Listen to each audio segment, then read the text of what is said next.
Shane, Shane, Shane. Shane, Shane, Shane, Shane. A-L-A-N-Allen. A-L-A-N-Allen. Allen, Allen, Allen, Allen, Allen. Hey, NFL Week 17 preview, the 38th parallel. I'm excited for today's episode, Alan. Very excited. Yes. We're coming down to it now. Ladies and gentlemen, it doesn't matter who's playing on what channel. You got to savor every moment because the end of football season is nigh. What am I going to do with my life in about 2 weeks? World Cup. I don't know. No, that's not football. That's soccer. And we don't watch soccer in America. How dare you? Kicking off tonight's show, a quick playoff update, actually extra quick playoff update because there's so many games this week being played. Yeah. Of course, we had 3 games on Christmas, followed by a couple of games today, including one that's being played right now. But we're going to try our best taking a look at the AFC, NFC playoff pictures.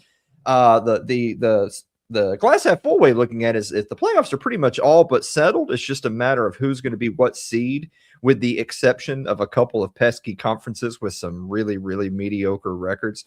So with the Texans' defeat of the Chargers earlier this afternoon, you're looking at your AFC playoff picture. So the Steelers, Ravens, the Ravens haven't technically been eliminated yet, though the Colts have.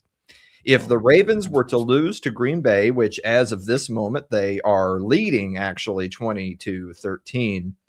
But if they lose, or if the Steelers win against the Browns, then that's it. Those are your AFC playoff teams. It's just a matter of who wins what division, which teams are hosting, which teams are playing on the road.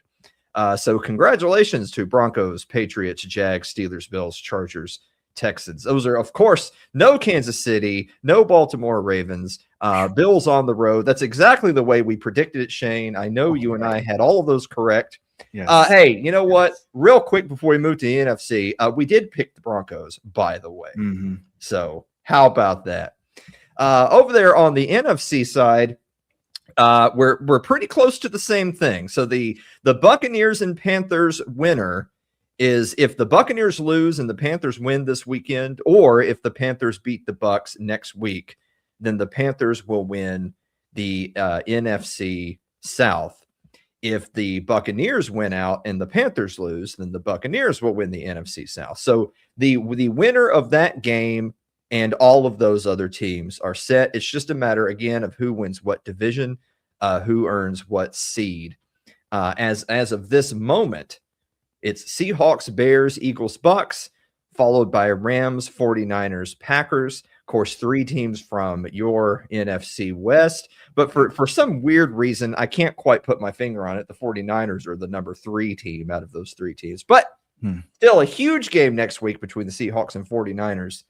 But once again, we're all but certain that's your AFC, NFC playoff picture.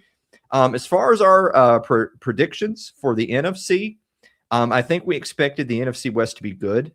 Mm-hmm. I think we expected the NFC South to be bad. I think I definitely thought the Eagles had a pretty good chance to repeat, which they are. They're not looking as dominant this year, but they did win the NFC East and are going to be in the playoffs. That's already set in stone. But the Bears currently the odds-on favorite to win the NFC North. Now that one, I think, probably took everybody by surprise. What would you say of just what we've talked about so far? What would you say is the biggest positive surprise? Which team in that list right there is the biggest shocker to you? I think you just said it. The Chicago Bears. I mean, we kind of see the Green Bay Packers always kind of being in that top team. So we expected them to be good. And then the Vikings also. The Vikings win. I mean, they're a huge nosedive from what they had last season. Mm-hmm. So yeah, I think the Chicago Bears are kind of that team that there were some expectations, but not this what people were seeing now. I mean, yeah, they have a huge possibility of winning the NFC North, the number 1 seed. I mean, Ben Johnson's doing wonders over there, so congratulations to them. Yeah, I'll say on the AFC side, I think a lot of people had high hopes for Mike Vrabel in New England. I think definitely Patriots fans thought they had their guy. I don't think everyone expected it would be in his first year that they would be in position where they are. They just assumed that the Bills would still have control of the AFC East. And as for the NFC side, of course, there's still one huge game to be played, assuming the Seahawks get past the Panthers, which the Rams couldn't. There's still a huge game to be played next week. But when Sam Darnold went to Seattle, I think a lot of Seattle fans were hopeful that they had their guy under center. But for them to be in line to be the number 1 seed, that's not just hopeful. That's we're set for some years to come. So excited for the Seattle Seahawks.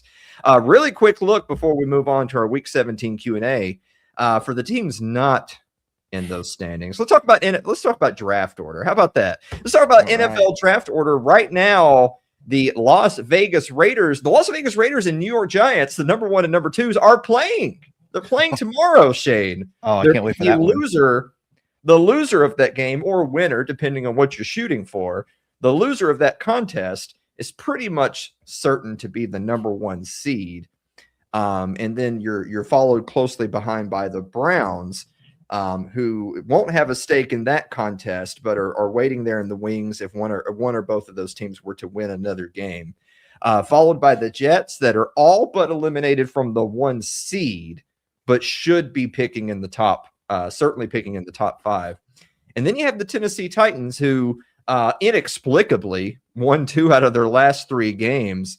Some other teams that fall into that category, the Saints, for instance, who have been on a little bit of a heater with rookie quarterback Tyler Shuck, and also the Dolphins, who at one point in time were on a long losing streak, but then won 4 in a row, I believe it was, to still be in the top 10, but not being a serious risk of picking in the top 5 or number 1. After those teams, you have a few others. Of course, the Bengals, even though the Bengals will be back with a healthy Joe Burrow, they are currently picking in the top 10. Interesting enough, the LA Rams, who have Super Bowl aspirations this year, they have Atlanta's number 1 pick next year. So right now, Atlanta's pick is 11th, and that's going to the Rams, who are have a lot of momentum going into. Yeah, I know. How about that? Yeah. The Chiefs, with certainly a disastrous season this year, but it's hard to imagine the Chiefs are just going to go away for the rest of Mahomes' career. But they're actually going to be picking 12th, followed by the Ravens, Cowboys, and the Vikings that you mentioned, and then Lions. And actually, sure enough, the Jets actually have 2 first-round picks next year, one from Indianapolis.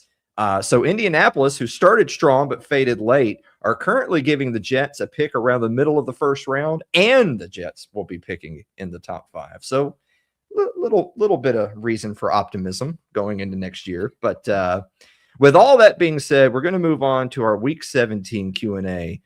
Shane, I hope you guys had a wonderful Christmas. We didn't really do a lot this year. It was kind of quiet. And since it was kind of quiet, we decided, we'll just have dinner. We'll kick back and watch some football. Except for this year, it was a Christmas football bust. Let me tell you this. There were three mediocre games. 4 of the teams playing in those games were already eliminated from the postseason. Now with the Lions losing, that's 5 of the 6 teams that played on Thursday are all out of the playoffs.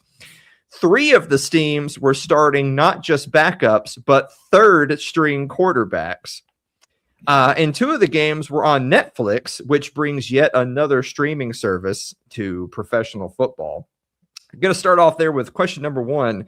Do you think that the NFL should reserve more flexibility when it comes to their ability to flex games in and out of prime time and holidays to avoid a situation like this where you have 3 contests on a holiday and all 3 of them are, let's be honest, are kind of stinkers?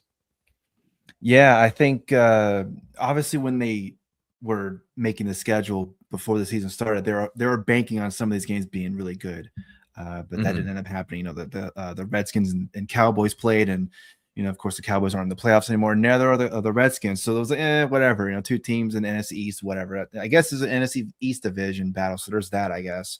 But in terms of flexibility, I think so.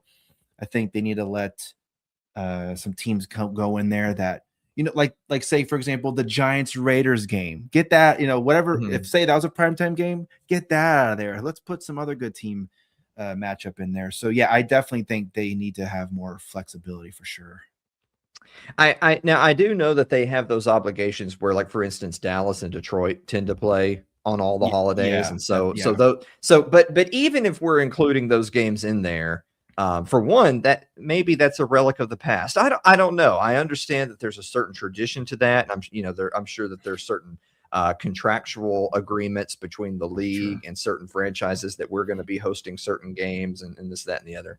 And by the way, not everybody wants to play on Christmas. I'm sure a lot of people would like to be at home eating ham and enjoying time with loved ones and not playing a game on Christmas.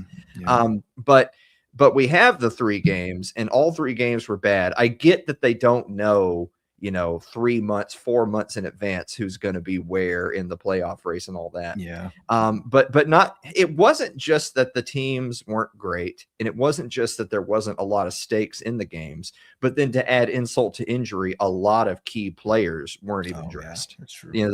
They're wearing sweats, and on the sideline and wearing headsets. Speaking of which, those first 2 games, Dallas at Washington, and then Detroit and Minnesota, those games were on Netflix. Now, Netflix, of course, then that's bringing another streaming service. So this is my question for you, because I think this is a topic that a lot of people were debating pretty hotly, specifically on Christmas when they were being forced to watch these games.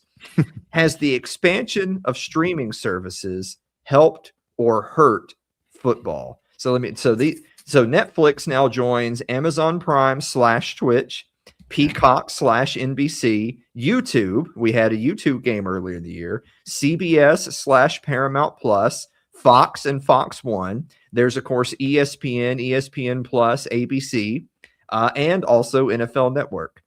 That's an awful lot of streaming services for people to have if they just want to watch football.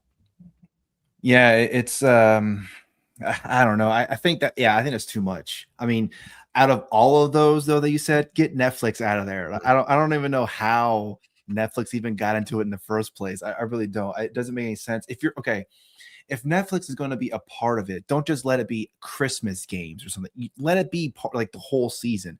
Prime has games all season. If you want Netflix to be a part of that, then let them have all the games. But as of right now, I don't want Netflix there. It's too much. Even like ABC and ESPN, it's just, it's on ABC. It's on ESPN. It's on ESPN Plus. But also ESPN has the Manning cast. You can go watch Peyton Manning and Eli Manning with a guest. And I think they just added another one with Luke Kuechly with the next gen stats. They have a whole other broadcast over there. So it's just like, not only is it the channels you have to go to, but it's different broadcasts that you can watch. It's crazy the amount of stuff that we have. The competition is ridiculous. So here's my thing. I get that. Okay, you have Thursday Night Football, that's sort of its own thing, and different companies are bidding for the rights to broadcast that. And then, of course, you have Sunday Night Football, which is currently on NBC / Peacock. And then you have Monday Night Football, and those are kind of their own little institutions. And then all of the rest of the games are typically just Sunday afternoon, the early game, the early window and the late window. But they've now broken it down to where, depending on if it's a holiday week, if it's a holiday weekend, if they decide to play a Friday game or a Saturday game, if they play multiple games on what is normally a primetime game. You and I have already kind of complained earlier in the year when they were doing like the double headers where I'm trying to watch Monday Night Football, but I can't even watch all the games because either they're overlapping or they're not overlapping. And the second game's not even over until like 2 a.m. No, some of us have to go to work. Some of us have families, got things to do. I know you guys want to go to bed. You don't want to be up at 1:30 trying to watch, the very end of a 20-10, slow game or whatever. So that's a big part of it. I really don't like the way the schedule's gone. This is the last thing I'll say, and I'll let you have the last word. Okay. So I understand that the NFL is trying to broaden its reach, right? They're trying to find new fans. They're trying to expand and sell more product, enjoy more content. And one of the ways they're doing that is they're sending all these games overseas. there's Mexico City, there's Spain, there's Germany, there's the UK, there's Ireland. There's all these, in college football is starting to do it as well. Oh, really? And so they're willing to send all of these teams overseas to try to get people in those markets a chance to watch an American football game, while some 8-year-old American here in the United States can't watch their team because their family can't afford all 11 streaming services. Yeah. I don't care for that. Yeah, that's ridiculous. In college football, I don't understand why. Yeah, Colorado versus, James Madison's going to be playing in freaking Antarctica. Yeah, okay, whatever. I don't even understand that aspect of it.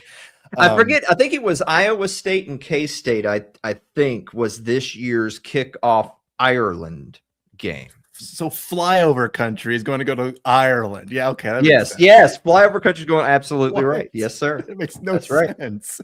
No, That's right. Maybe the Notre Dame Fighting Irish should go play in Ireland. That makes a little bit more sense because of the name, whatever. I mean, but still, that's I'm sorry, that's stupid. Well, on that note, because it gets even worse from there. So you had all the streaming services, you have all the meaningless football, and then just to add insult to injury, the Detroit Lions, who, by the way, were playing for their playoff lives. It was win or go home. They had 6 turnovers in their Christmas game for everyone eating in the afternoon. 5 of those were for QB Jared Goff. They fell 23-10 to the Max Brosmer-led Minnesota Vikings, dropping them to last place in the NFC North and ending their playoff hopes. By the way, Max Brosmer, accounting for sack yardage, had 3 yards of offense. Wow. And they won the game.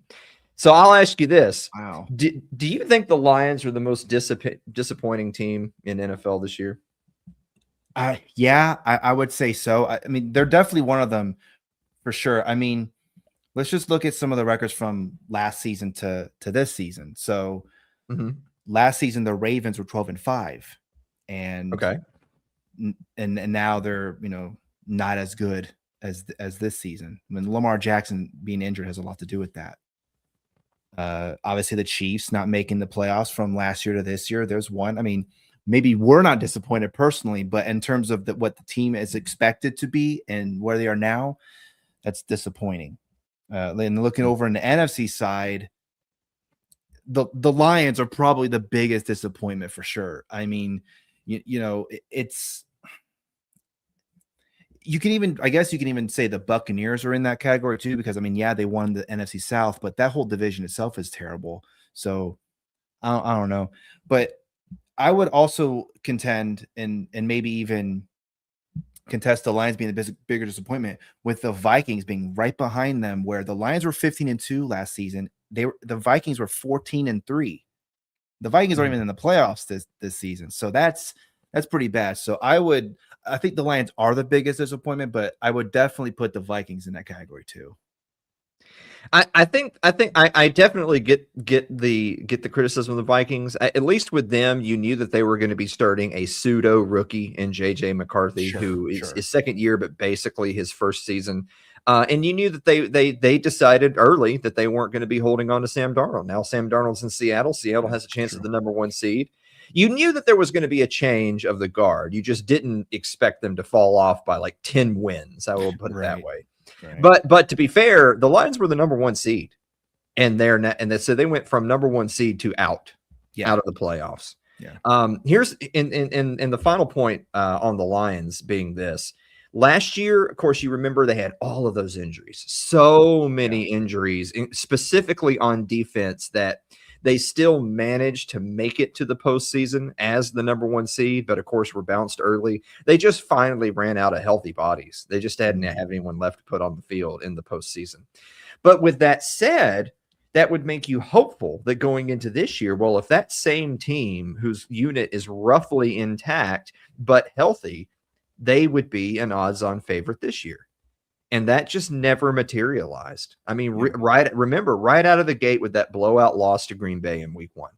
Right. It was clear that something wasn't quite right. I think the blame will probably ultimately the blame is going to go on head coach Dan Campbell because he's the head coach. That's where the blame always goes. But more specifically, it's the coaching staff. When you've had as much success in a short span as the Lions, you're going to lose some people. And of course, Ben Johnson, who you mentioned, being in Chicago, and Aaron Glenn, who's over in the New York Jets. You lose your offensive and defensive coordinators, your play caller changes, then Dan Campbell takes over the play calling. There's a little bit of an improvement in their offensive numbers when he does, but ultimately it doesn't translate to wins in the win column. So I'm definitely going to say the Lions. I'm really afraid for the Lions because I like Dan Campbell, and I would like to see the Lions be a good team. But this year was definitely an eye-opening year. I mean, this was a year where even being in a division with a team as bad as the Vikings, which beat them, by the way, in a do-or-die game yesterday with a third-string quarterback. I mean, the Bears and Packers are looking good. The Lions suddenly are back to being third place at best. And right now they're actually fourth place with the loss yesterday. They went from number 1 seed to last place in their division. Jeez. I don't know if there is a fix for them other than them hiring new coordinators to replace the guys who left and replace the guys they replaced them with, who can circle the wagons. I'm feeling very down on the Lions. I was so hopeful going into this year with the way last year ended. I wasn't disappointed. I was hopeful. Now with the way this year ended, I don't want to say the phrase "same old Lions." I don't think that's fair, but we're that close. We're that close to being back to the same old Lions. Yeah. So wait. Oh, go ahead. No, just real quick. Another team that we can add to that is the Redskins. You know, the Redskins made the NFC Championship game, and now they did. And they're not even going to be in the playoffs this year. So, and they made some good moves in this offseason. I mean, they got Deebo Samuel. I know him not personally, but I know because he was with the Niners. So he was supposed to be kind of a big boost for the offense. And Jaden Daniels was supposed to have this huge leap from what happened last year, but didn't happen. So. I'm willing to give the Redskins an excuse because when Jane Daniels' arm is like this, but then it's like this. Oh yeah, well yeah. You're not gonna be playing a lot of good football. Sure, yeah. So with that said, let's move on to talking about we're going into the final weekend or the next to penultimate weekend of the year. Let's talk about what's left for the winners and for the losers. Going into tomorrow, there are 27 games left in the NFL regular season. Oh my God, Shane, what are we going to do with our lives? A handful of games, only a handful, still have serious playoff implications, but most of the outcomes either mean nothing to this year's playoffs or they feature a heavily favored team against a team that's playing for nothing, essentially. Yeah. Which means we're to the point in the season where the conversation kind of moves from whether or not to rest starters and jockey for potential postseason matchups or tank for the draft. So with that said, we're going on to our next question for you, Shane. For the winning teams who have their playoff berth locked up, we talked about that to start the show. Some of them, once again, the playoff seeding can change, but by and large, the playoffs are mostly set at this point. So think of teams like Chicago, think of teams like Philadelphia, who they're set in stone. Nothing's going to change. Right. Think of teams like the Broncos, who have officially won the AFC West already with the Chargers loss today. Are you a believer in resting starters to close the regular season? Or do you prefer to finish out the year as normal, or do you fall somewhere in the middle? If it's the 49ers, do you want them to rest everybody, play everybody, or somewhere in the middle? Well, yeah, if it was the 49ers, I would probably want the players to play because I feel like maybe it's not 100%, but I think there probably is something to they're not out there for a week, and then that mojo kind of leaves or whatever for a little bit. Not being out in the field because you kind of want to be in that groove. Because once you're in that groove, you know it could be over for a lot of people. But so a prime example of this that when I was looking into this a little bit was the Indianapolis Colts in 2009. They had a chance to be perfect, a perfect regular season. But then in week 16, I think it was. They were facing the Jets. They pulled their starters out halfway in the game, and they brought in all their other because hey, we already made the playoffs. We're cool. We don't have to do anything. Home field advantage. We're smooth sailing. Sure. They take their players out, bring their backups. They end up losing that game And then the next week, they do the same thing. They don't have any of their starters in there, and all the other people lose that game too. So they end up being 14-2. Now, at the grand scheme of things, it's to make the playoffs. It's all cool. But, when you're a fan and you pay good money to go see these people, I don't want to go see Curtis Painter out there. I want to see Peyton Manning. I want to see Peyton Manning do his thing out there, right? Or whoever's the main quarterback there, or whoever the main players are. Now, they do end up making the Super Bowl. Remember that famous Super Bowl against the New Orleans Saints where where Peyton Manning throws that game-ending interception. They end up losing that game, but could that have something to do with it where the players didn't play for 2 weeks? I mean, it's possible, but they still make the Super Bowl. So I don't know. I just thought that was kind of interesting how we're still talking about that to this day, that particular season where they had a chance to be perfect, just like the New England Patriots at the later on, I think it was, or whenever they had that perfect season. But yeah. Well, I want to reference a couple of the exact same arguments that you're making, because I feel like they go both ways. Yeah. So the Colts, you remember all those years with the Tony Dungy, specifically the Tony Dungy Colts. Peyton Manning was there in the earlier half of his prime. They had multiple seasons where they're 13-3, 14-2, 12-4, that area, and they were running away with the AFC South. And most of those seasons, they always made the decision to rest starters. And then Peyton, for a big chunk of his career, was criticized because his teams were getting bounced early in the playoffs. So the rest wasn't helping them, obviously. But then the year that they finally broke through, it was the 2006 season, and they won the Super Bowl in February 2007. That year was a year where they actually had a little bit more adversity than they had in previous years. And so they were required to put more effort in late in the season to secure the same playoff position that they had been enjoying but failing. And then, surprise, surprise, they win the Super Bowl. So Dungy always stood by his decision to rest starters. He felt like it was objectively the right thing to do. But at least the performance on the field certainly seemed to indicate that they needed to be playing to stay sharp, especially in a team that had such kind of a finesse offense that they had, putting the ball in the air so much. Now, to your point, the exact opposite example, the very next season, the 2007 season, 2007, 2008, that very next year was the year that the Patriots go 18-1. Right. And since they were 15-0 going into their final game of the year, in a game that meant absolutely nothing to them at all other than trying to remain perfect. And you know who their opponent was in that last game that meant nothing to them at all? It was the New York Giants. In a game that the Giants didn't need, but it was worthwhile to win. But the Patriots didn't need it at all. They already had the number 1 seed locked up in the AFC. And that game ended up going absolutely down to the wire, and the Patriots ultimately prevailed.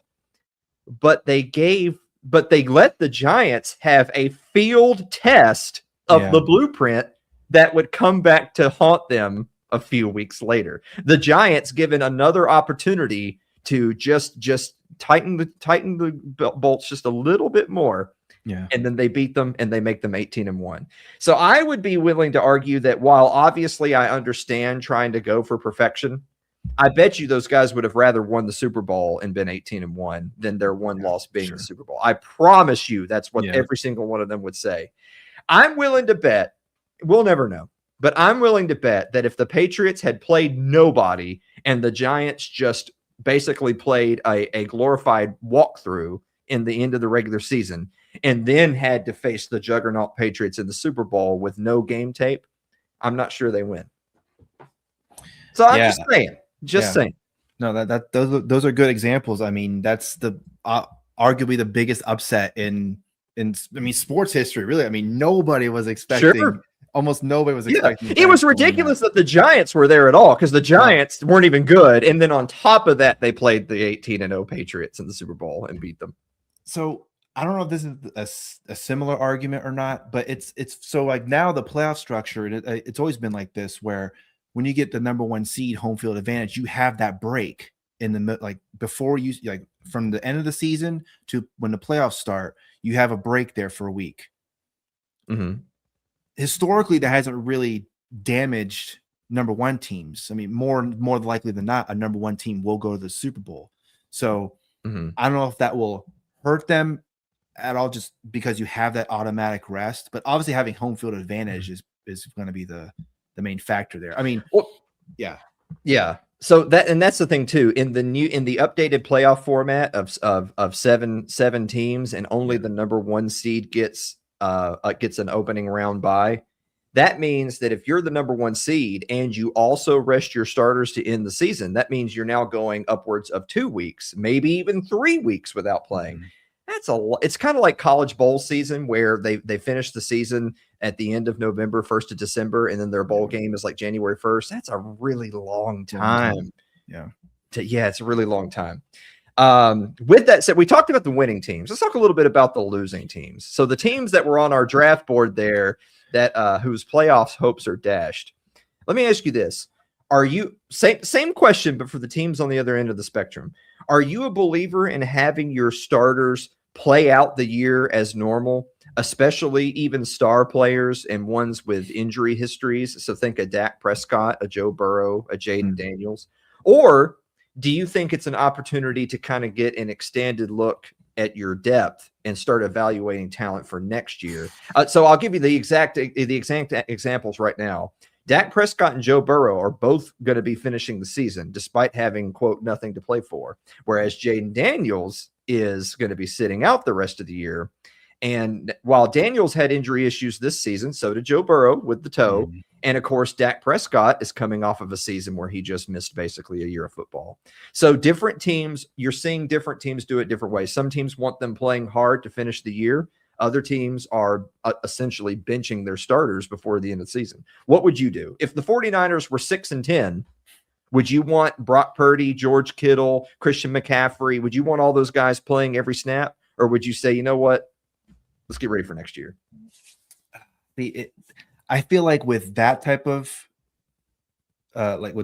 thing, where when you're winning and you have the number one, your number one seed, you have the home field advantage, whatever. It's a little bit of a different thing, because you do want your players to continue playing and you want them to win at all costs, whatever. But with this, where you have hardly anything to play for, I would probably be, okay, Purdy, I know you want to play. Maybe we'll play the first quarter, and then after that, the backup will go in. Kind of still have your toes wet a little bit, so you know how it feels. I mean, that's kind of a stupid thing to say. At least you know how it feels to be out in the field, right? But yeah, I would. So you're kind of in the middle then. I am kind of in the middle, yeah. Because especially, if we're talking about just this team, because I'm talking about the 49ers, I'm talking about this team and the injuries that have happened. I want to try and alleviate that as much as possible, because they've already dealt with a ton of injuries. I don't want more. I don't want Brock Purdy getting hurt again. I don't want George Kittle. He's probably going to be out against the Bears. Most likely. It's still possible he could play, but he has injury history. CMC has history of injuries. So I don't know. It really depends on, I think, what your team, like if your team hasn't really dealt with injuries all that much, it's probably a little different. Like, yeah, you can go ahead and play. But yeah, it kind of really depends, I think. So I am more in the middle on that. I think for me, I think it comes down to a position by position basis. Yeah, but I will say this. A lot of players have incentives in their contracts. It can be a certain number of tackles. It can be a certain number of starts. It can be, a certain number of yards if you're a skill position player. Right. I think if there's a player that has a realistic shot at an incentive, you owe it to him to play. Sure. Like, look, he signed a contract to play for your team. And if he's been holding up his end of the bargain, you should be putting him on the field so he can make money. Yeah. So I do feel that way. With that, on the other side of that token, again, I'll use your 49ers as an example. Christian McCaffrey's had a great year. Year. For sure. And after last year, we weren't sure if there was going to be more run CMC. I still have that slide of him. I still have that slide of him sliding in Buffalo where he's like, yeah, I can't do this anymore. Yeah.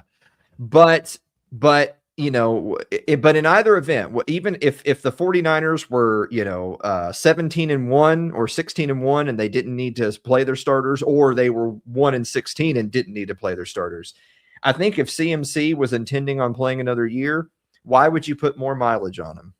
If there's nothing to play point. for, Yeah. it's like, you know what, CMC, who either is going to win the Super Bowl or break both knees, how about you have a seat? Yeah. We'll have you have a seat Good on the point. now. Brock Purdy, you get your ass in that game at least for a half. Yeah, we'll have right. Brock Purdy play for a half. We'll have Kittle play for a half. You know, Yeah. CMC, take a shower. You know, Yeah. that's kind of what I would say. It with the Cowboys, for instance, because they are in that boat.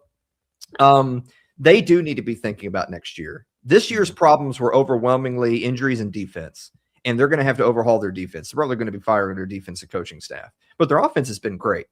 But Dak missed a bunch of time last year, and this was his return season. So I would like to see those guys finish strong because you're going to need that unit to be leading your team next year as well. Yeah. So I do like seeing them play. Now, with that said, you know, they won on Christmas. Good for them. Their last game is against the Giants next week against the Giants, which may or may not be tanking for the number 1 pick, which we're going to talk about that next. But depending on how that Giants game is looking, again, have Dak and CD and Pickens and Javonte, have all those guys start. And if it's 21-3 at halftime, take a shower. Yeah, that's kind of what I would say. Speaking of tanking for the draft, Shane, it's officially illegal, by the way, in the NFL to purposely lose, to tank for a draft pick. Though obviously that's nearly impossible to prove / enforce, right? Teams ultimately have to say on who starts and who doesn't. You know, they set their game day rosters. So it's really hard to prove that a team was purposely tanking. But with that said, what are your thoughts? At the end of the day, what are your thoughts on teams allegedly tanking for draft position? So examples: Giants, Raiders this week, and potential roster moves by the Browns, Jets, Cardinals, Redskins going into this week and next week, because those are kind of the teams jockeying around the top 5. What's your overall thoughts? Do you think do you give teams a pass for purposely making moves to help their draft pick, or do you think that goes against the spirit of the game? Well, how would you purposely tank for the number 1 seat or number 1 draft pick? Like the quarterback obviously throws to the other team, like, here you go, here's the ball up in the air. You know, the way the Bengals could obviously tank is Joe Burrow doesn't play enough snap.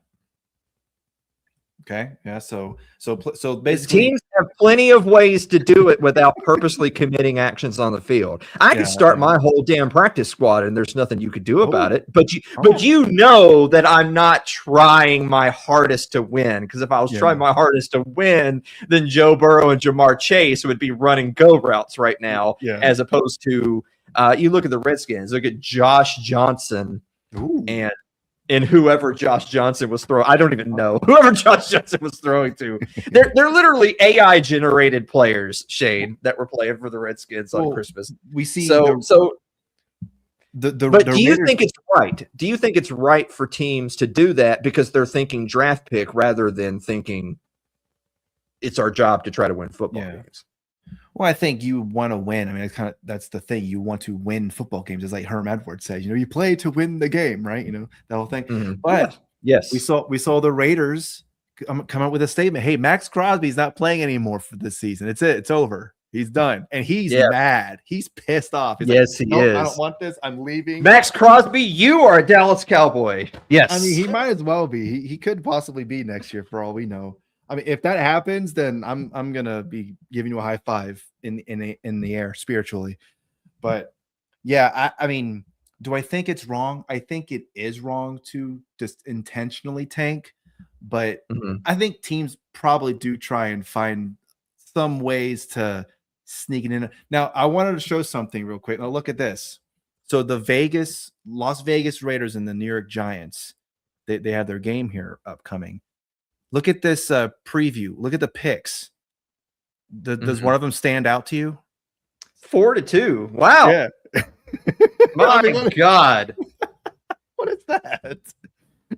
I think if your defense was going to score one or more safeties, and the only way you'd lose is if you gave up safeties, I'm pretty sure I could figure out a way to not have a safety. You know what I mean? Like, if I was guaranteed to win, provided I scored 2 or more points, I'm sure I could just run halfback dives and not be tackled in the end zone. I'm sure I could. But with that said, these are a couple of bad teams. Yeah, or the quarterback just kneels every single time, just kneels it, Yeah. There you go. And just punts it all the time. Okay, so here's my thing. I understand. First of all, teams totally do it. We know teams do it. These teams are perfect examples. Teams do it. And I know that if your team had a chance to get the number 1 pick, you would be upset if you were going to get the number 1 pick and you knew exactly who you were going to draft. Right, and then they go out there and play, game of the century and win the game. You'd be mad if they did. Yeah. With that said, at the end of the day, the National Football League is run by the fans. The fans buy those tickets and they buy those jerseys and they watch they pay for their 11 streaming services to watch those games.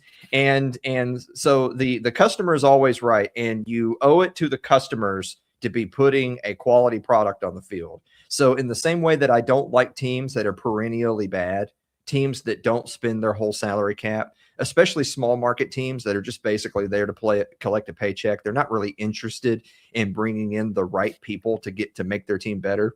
In the same way that I hate that, I don't want to see teams who can't honestly look at the camera and say, we're doing everything we can to win. I think when you do that, you've opened up Pandora's box to some unsavory business practices. How dare you? Your nosebleed section seats in NFL games these days are like $150. How dare you charge those people those prices for those tickets? And you're going to chart, Max Brosmer out there, even if you do win by accident. How dare you do that? So no, I don't care for it. I don't care for it at all. Yeah, and that preview picks that I showed you, where Adam Rank is basically saying the Raiders are going to win 4-2. He's basically saying the Giants are going to get the number 1 pick. I want them to get the number 1 pick, not the Raiders. Screw the Raiders. So, the interesting thing is, of course, I'm sure that we'll have some weeks to do some after the postseason. We'll talk about our standout players. We'll talk about, we'll do some draft analysis as it gets closer to draft season. But of those 2 teams, the Giants have their quarterback, right? And the Raiders don't. Yeah. So even if the Giants pick 1 and the Raiders pick 2, the Raiders would then still get to pick the quarterback they want. Yeah. And the Giants would, so I'm sure things ultimately will work out in the end. All I'm saying is that, especially the Raiders, you just moved your team out of Oakland, which is where like the only Raiders fans on earth. There's no Raiders fans in Vegas. Nobody in Vegas cares about the Raiders. And now you're not even going to try to win. Get that mess out of here. Fire everybody. I hate it. With that said, we're moving on to this week's picks. I tried to focus on 4 games that at least have some reason to watch, because we're running out of games that have anything going on. Yeah. We're going to start with the Seattle Seahawks, who control their destiny to the number 1 seed in the NFC, going on the road to play the Carolina Panthers. Shane, the Panthers are +7 underdogs at home. I know the Seahawks are currently number 1 in the NFC, but the Panthers did just beat. The only reason the Seahawks are the number 1 seed right now is because the Rams lost to the Panthers before they then lost to the Seahawks. So I don't know. I'm just saying. That's all I'm saying. Hey, as the Niner fan, I hope the Panthers win. Like, come on, let's go. I'm rooting for the Panthers. But in terms of the odds here, you would think, because Seattle's supposed to be this high flying, they're supposed to be scoring so many points. So you kind of understand, well, if you give the Panthers 7 points, the Seahawks will cover that quickly. It's over, right? Mm-hmm. But I think it's gonna be a close game. So what do you think? The Seahawks that beat the Rams looked like they could do no wrong, at least in the second half. As long as they protect the football, they're the team to beat. But they also needed absolutely every second a play clock to beat the Phillip Rivers Colts. So yeah, man, such a streak. It's so hard to feel like the Seahawks are a legit favorite to win it all, because one week they're the number 1 team, and the next week it was, well, Phillip Rivers has their number. So I don't know. I do think the Seahawks win, and I feel like they do cover. I think the Panthers are running. At the end of the Panthers are just thinking about the Bucs. That's all they're thinking about is beat the Bucs, win the NFC South. Next game, this week's pillow fight. We already talked about it. This is for all the draft stock there is. The New York Giants at Las Vegas Raiders. Even with those players going to IR, and also Brock Bowers, their amazing tight end. The Raiders are 2.5 point favorites at home against the Giants. Winner gets a slightly worse pick. Loser probably has the number 1 pick in the draft. So who's the winner / loser, depending on your perspective?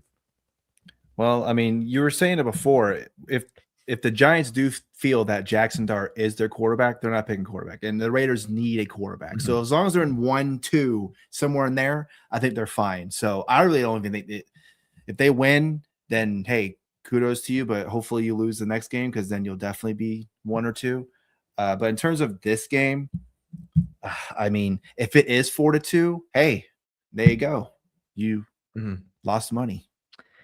Last week, finally, it only took them 16 weeks of football. The play caller for the Raiders finally decided to let Ashton Jeanty play. Oh, that guy. And so, yeah, he only had like 188 yards from scrimmage and a couple of touchdowns. So it's because Jeanty had such a breakout game last week. There's that urge to go with the Raiders to win this game. Mm-hmm. But the Raiders didn't just put everybody and their mom on IR for no reason. They did it because they don't want to win. They want to secure the number 1 pick so that they don't have to wonder, about trading up, trading down. Is someone going to steal Mendoza from Indiana? They don't want to have to worry about that. And the way they can not have to worry about that is relegate Jeanty back to like 6 carries and let's get the hell out of Dodge. So I'm actually going to go with the Giants because I think the Raiders refuse to win. I really do. Again, I hate that, but I think the Raiders are going to refuse to win. Moving on, we have the Philadelphia Eagles and Buffalo Bills. The Bills are only 1.5 point favorites at home. This is an interesting game, Shane, because generally speaking, the Eagles don't have anything to play for. They've already won the NFC East, and they're not going to be overtaking anyone for the 2nd or number 1 seed. With the skid that they went on late in the year. So, but on the other hand, there's still 2 weeks left to go in the season. So I don't think the Eagles are going to rest their starters for 2 weeks and then go play a playoff game. Right. The Bills would still like to win. The Bills are still, it's a little bit of an outside shot, but they still have a shot of overtaking the Patriots in the AFC East, albeit time's running out. But with that said, Bills have something to play for. Eagles don't. But they're only a 1.5 point favorite in this game. Vegas doesn't seem to like the Bills. What do you think? Well, I mean, maybe the Eagles will play for the number 2 seed. I can't remember if that's possible or not. But I mean, the number 2 seed is not the number 1 seed. You're not gonna get home field advantage, but it's better than not. It's better than having to play all your games away. So I can see them playing for something at least. But yeah, I think the Bills and Eagles, this is gonna be a good game, and 1.5 is just kind of it's just like it's gonna be a dogfight. That's what this is telling me. So I can see this going either way. It is true that the Eagles could if the Bears and Packers both go on losing streaks to end the season, then the Eagles can overtake them to be the number 2 seed.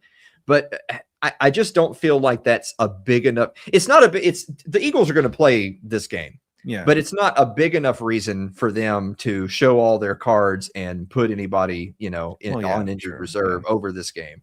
The Bills need it more than the Eagles, but again, I think the thing that's surprising me is that 1.5 point line. That tells me that Vegas thinks the Bills aren't for real. That's what that tells me, is they think that the Eagles are going to, flip the switch, so to speak, and the Bills aren't for real. And sorry for our Bills friends.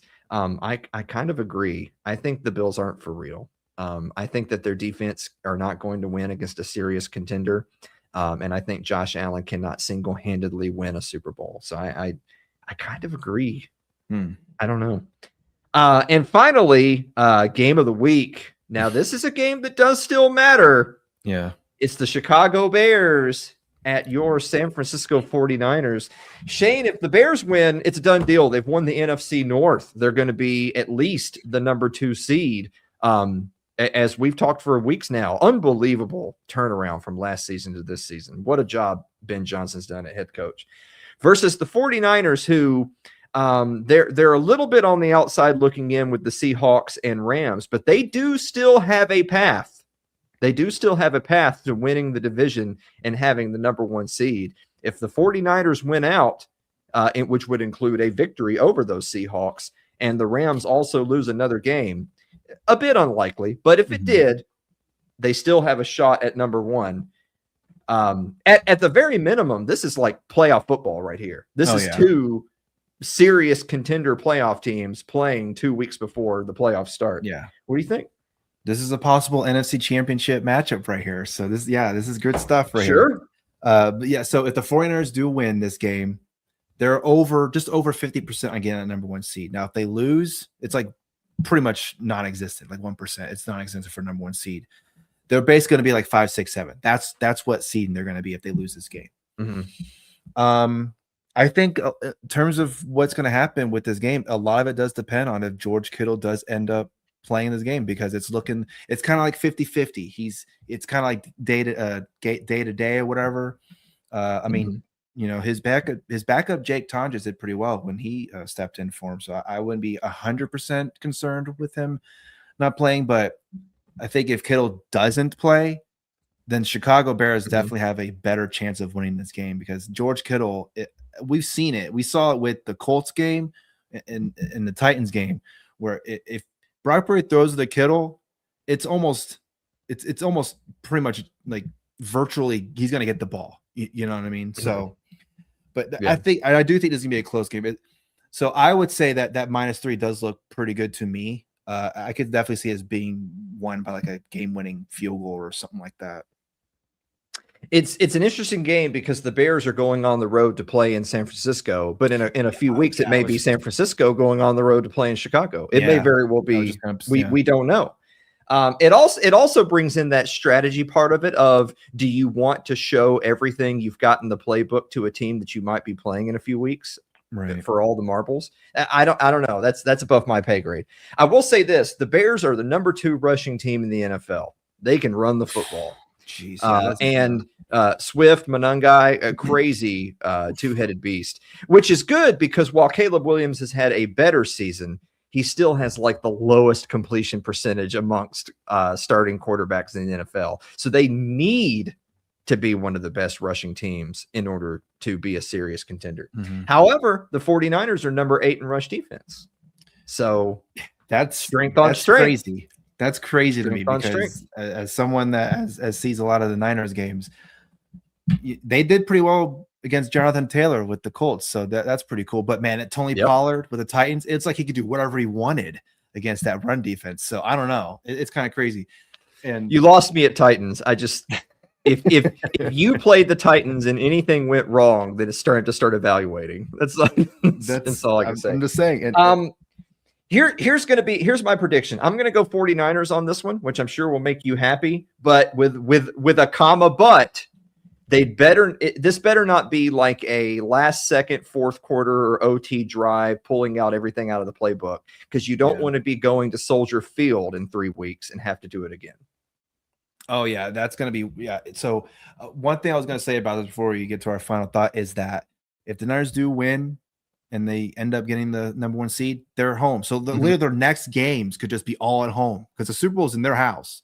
So hey, that's going to be pretty good odds for them to win the Super Bowl. So when we do talk about postseason and after the season and draft, I'll be wearing my 49ers Super Bowl t-shirt. Hopefully, maybe, probably not. That's only if somehow the Falcons beat the Rams. And also dependent on the outcome of that Seahawks 49ers game. I said it wasn't 100% guaranteed. It's possible. But I mean, the Falcons winning, I don't know. Hopefully Michael Penis can do something. He won't be playing. Hopefully he'll do something. Hopefully he can do something. Hopefully he can rub Kirk's shoulders. Okay. With that said, Shane, do you have a final thought? I hope the 49ers win that game against the Bears, and I hope they win the Super Bowl. And I'll be You've never had a final thought in your life. Every single final thought you've ever had has been, I hope the 49ers win this week, with the exception of fire Kyle Shanahan. That was your final thought one time. Was fire Kyle Shanahan. Yeah, fire Kyle Shanahan if they lose this game. There you go. Yeah, or coach of the year if they win this game. I mean, hey, you know, yeah. I'll tell you my final thought. Myles Garrett, defensive end of the Cleveland Browns, is going to be going for the single season sack record this weekend against the arch rival Pittsburgh Steelers. He said, it's an honor to be trying to go after legendary quarterback Aaron Rodgers. Here's a funny little throwback. In 2001, Michael Strahan set the single season sack record by lightly tapping a Green Bay quarterback you might remember named Brett Favre, who basically was criticized to hell and high water because it certainly appeared as if he basically just sat down, giving the sack record to Strahan for no effort whatsoever. A lot of people didn't like that play. And now Brett Favre's protege, Aaron Rodgers, is going to be trying to stay upright against another guy going for the sack record, with the quick caveat: if for some reason the Steelers sit Rodgers, either because the Ravens lose or Rodgers is going to get a week of rest, whatever the reason is, that would mean that Myles Garrett would be going for the sack record against his best friend, Myles Garrett, the guy who he took off his helmet and hit him with it. Boy, what it would mean for him to get the sack record against that. He should just take his helmet off and whack it with him when he gets the sack. Like, I got you. Man. It's what are the odds that things work out the way they are? With that said, folks, enjoy every last second of it because it's almost over. Brett Favre almost got in a fight with the person that I think had the sack record before Strahan got it, and they actually almost got into a fight. So Brett Favre just continues to have a great post career. We did it under an hour.